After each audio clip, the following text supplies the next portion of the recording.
You're listening to the Journal of Liberty podcast. I'm Martin. I'm an African Students for Liberty local coordinator and law student at the University of Pretoria. The Journal of Liberty is a South African libertarian blog and podcast dedicated to the ideas of civil liberty, free markets, and individualism. For more information and updates, please visit the blog at libertarianjournal.wordpress.com. That's libertarianjournal, one word. Enjoy. My inspiration for this short podcast comes from a recent outrage I saw on social media. Some people are condemning the lack of Western media coverage for the Garissa University massacre which occurred in Kenya, leaving 147 innocent students dead at the hands of infamous terrorist group Al-Shabaab. It immediately reminded me of the same kind of outrage which some people exhibited during the Charlie Hebdo massacre in France. 14 French journalists were killed. The entire world was up in arms and outraged by this tragedy. However, at the same time, some 2,000 people were massacred by another terrorist group, Boko Haram, this time in northwestern Nigeria. This atrocity was largely ignored, being overshadowed by the coverage of the Charlie Hebdo incident. I found this indignation somewhat unsettling, to be honest. I believe that we do not get to sit behind our computers and condemn others for not doing something which we ourselves are not doing. Kenyan citizens should be filling the streets of Nairobi in the hundreds of thousands, marching in solidarity with the victims at Garissa. This is what happened in France. French citizens made it known to the world that they do not tolerate this kind of affront to their fellow countrymen.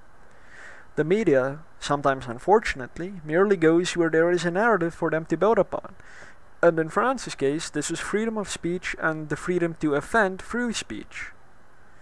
When a massacre in Africa occurs, it is likely perceived as business as usual, not merely by the media, but by the rest of the world in general. Similar to when a suicide bomber in Iraq blows 100 people away in mere seconds.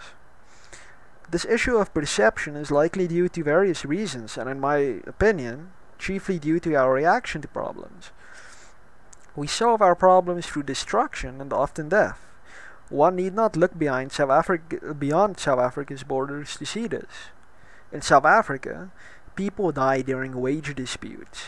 People die during political protests. Now imagine a group of Democrats or Republicans dying during some political rally in Washington, D.C. It simply doesn't happen. Now we need to fundamentally change our mental paradigm if we want to show the world that this is not how we want to do things. After this shift, we can show the world that we do not solve our problems through death and destruction. Now the first step in this shift, unfortunately for those of you who have already made up your minds, sorts of individualism and freedom. For as long as the groupthink mentality persists, 10, 20, or 2,000 dead Africans will seem the same as only one dead African, because we are but merely a category. Individuality, although declining, is embedded in the American and European psyche and their society. Thus, when an American or European mass death occurs, the media and the world take notice.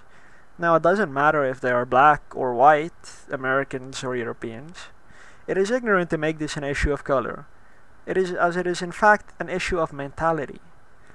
Africa lacks this absolutely. Now, a recent example is when I asked one of my friends, who is Terrence Howard. Yes, I sincerely did not know. He answered to me, that black actor. Yeah. I often also heard people say, yes, but he's Xhosa, thus X, Y, and Z. Or, yes, but he's an Afrikaner, thus X, Y, and Z. When I hear an inspiring story from a public speaker from another African nation, he has a collectivist story to tell. The ethnic group did X to ethnic group. The ethnic group are insert attributes. But I do not hear American public speakers, for example, going on about how Andrew Jackson was an Irish American. It's simply irrelevant because Americans focus on what Andrew Jackson did as an individual, not where he hailed from.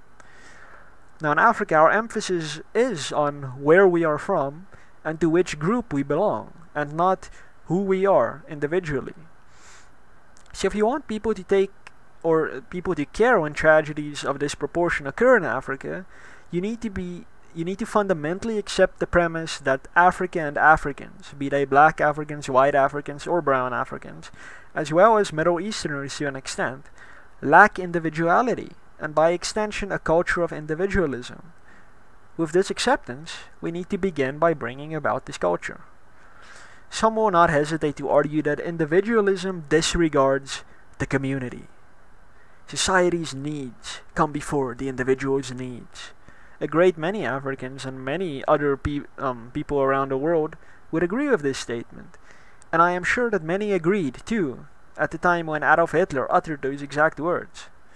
But this statement is somewhat of a straw man.